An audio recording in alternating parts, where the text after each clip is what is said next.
معزز علماء کرام، مشائخین اعظام، معزز حاضرین اکرام، میں ایک ریزولوشن قرارداد آپ کے سامنے پیش کر رہا ہوں۔ اس سے پہلے میں تینوں آخری علماء کرام سے معذرت چاہتا ہوں کہ ان کو وقت نہیں ملا اپنے بصیرت افروز خطابات سے ہم کو نوازنے کے لیے۔ یہ قرارداد یہ ہے کہ ہم فلسطینی عوام کہ ان کی اپنی زمینوں پر قبضے کے خاتمے کے لیے دہائیوں سے جاری جہد کی بھرپور حمایت کرتے ہیں۔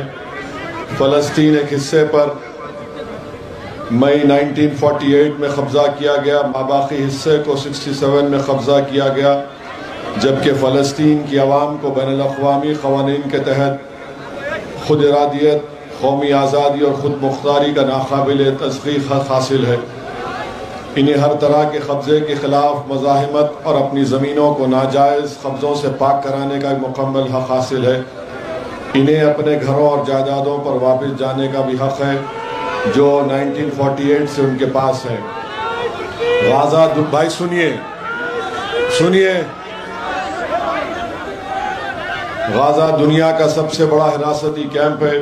2006 سے غازہ پر ظالم طاقتوں کا قبضہ ہے، جس کے بعد زمینی، فضائی اور سمندری ناکہ بندی کی گئی۔ غازہ کے 20 لاکھ افراد کو مسلسل تباہی کا سامنا کرنا پڑ رہا ہے۔ انہیں بنیادی ضروریات، نقل و حرکت کے حق سے محروم رکھا گیا۔ غازہ کے لوگوں نے بار بار جنگ و جدل کا سامنا کیا ہے اور وہ ایک مستقبل اجتماعی اذیت برداشت کر رہے ہیں۔ غازہ کے 80% لوگوں کی گزر بسر بیرونی امداد پر منحصر ہے۔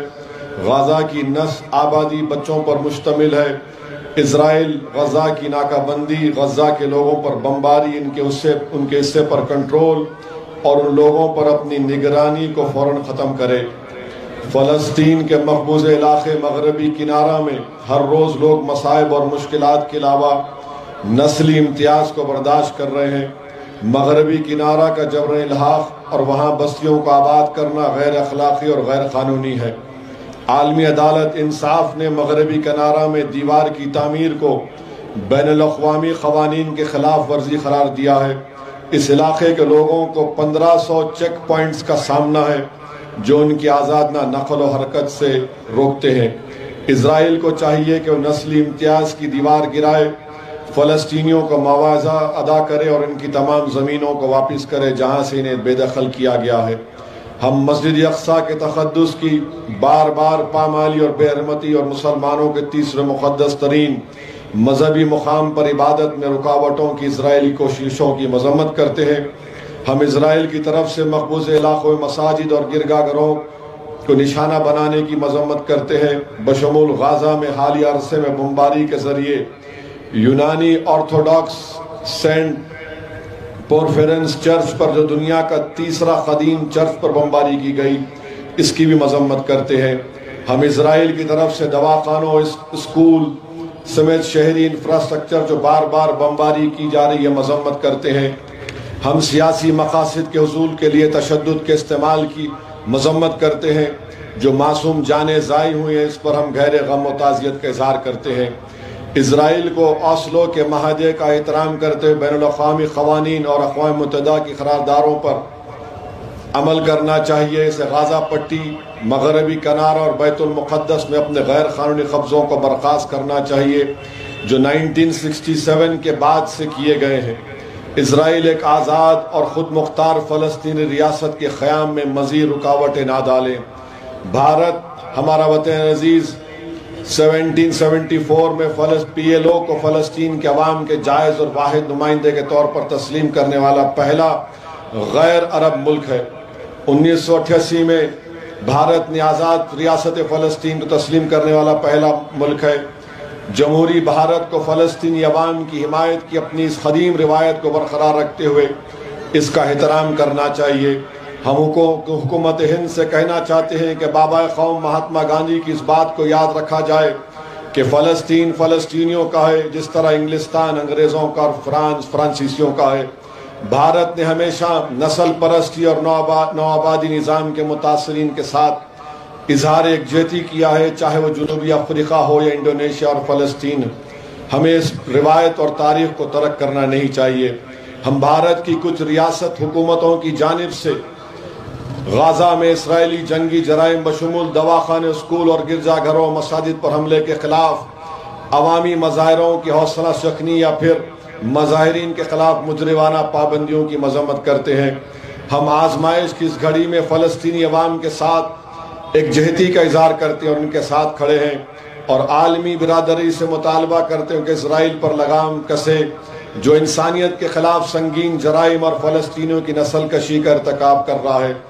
ہم مقبوض غزہ پٹی سے فلسطینی برادری کو جزیرہ نما سینائی اور مغربی کنارے سے اردن کی طرف بے دخلی کے اسرائیلی منصوبوں کو مکمل طور پر مسترد کرتے ہیں اور اسے سراسر مجرمانہ اور غیر قانونی قرار دیتے ہیں۔ اور کیا آپ کو یہ قرارداد منظور ہے؟ تو نعرہ لگائیے، نعرہ تکبیر، نعرہ تکبیر، فلسطین، فلسطین، غزہ کی عوام، غزہ کی عوام۔ میرے عزیز دوستوں اور بزرگوں، آج تک اسد صاحب کا نام لیتے پاگل، اب تک اسرائیل کی جانب سے حملے میں 5080 لوگوں کی شہادت ہوئی ہے، جس میں سے 2000 بچے ہیں، 1119 خواتین ہیں، 190 ضعیف لوگ ہیں، 15890 لوگ زخمی ہیں، 50,000 خواتین غزہ میں پریگننٹ ہیں۔ اسی لیے آپ تمام سے میری گزارش ہے کہ آپ دعا کریے غزہ کی عوام کے لیے، اور ہم ہماری حکومت سے اس بات کا مطالبہ کرتے ہیں کہ جس طرح 1987 میں سری لنکا میں جافنا میں جب ٹیمیلینز پر یہ اس طرح کا محاصرہ کر لیا گیا تھا، تو بھارت کی حکومت نے پلین کے ذریعے سے ٹیمیلین جو جافنا میں پھنسے ہوئے تھے ان کو کھانا تقسیم کیا تھا۔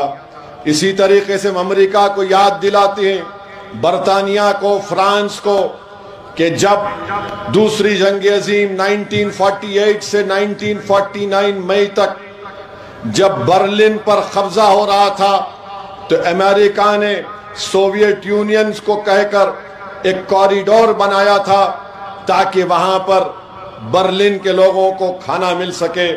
یہ تمام چیزیں سامنے ہیں۔ میں آپ سے اپیل کر رہا ہوں کہ یہاں بیٹھ کر غزہ کی عوام کی تکلیف کو محسوس کریے، فلسطینیوں کے لیے دعا فرمائیے۔ آج آپ کو کرسی نہیں ملی تو آپ کھڑے رہنے میں تکلیف محسوس کر رہے تھے، سوچو تھوڑی دیر کے لیے کہ تمہاری بہن ہے جس کے پاس وہ پریگننٹ ہے، حاملہ ہے، اسپتال نہیں ہے۔ میں سلام کرتا ہوں فلسطین کے ان معصوم بچوں کو جو اپنے ماں باپ کی لاشوں کو دیکھ کر بھی نعرہ تکبیر اللہ اکبر کا نعرہ بلند کر رہے ہیں۔ میں سلام کرتا ہوں وہ فلسطین کی ماؤں کو جنہوں نے اپنے اولاد کی لاشوں کو دیکھ کر بھی کہہ رہے ہیں کہ بیت المقدس ہم تجھے چھوڑنے والے نہیں ہیں۔ میں سلام کرتا ہوں ان بزرگوں کو جو اپنے سامنے اپنی اولاد کی شہادت کو دیکھ کر بھی کہتے ہیں کہ صلاح الدین ایوبی تو بھی مرا نہیں، ہم زندہ ہیں۔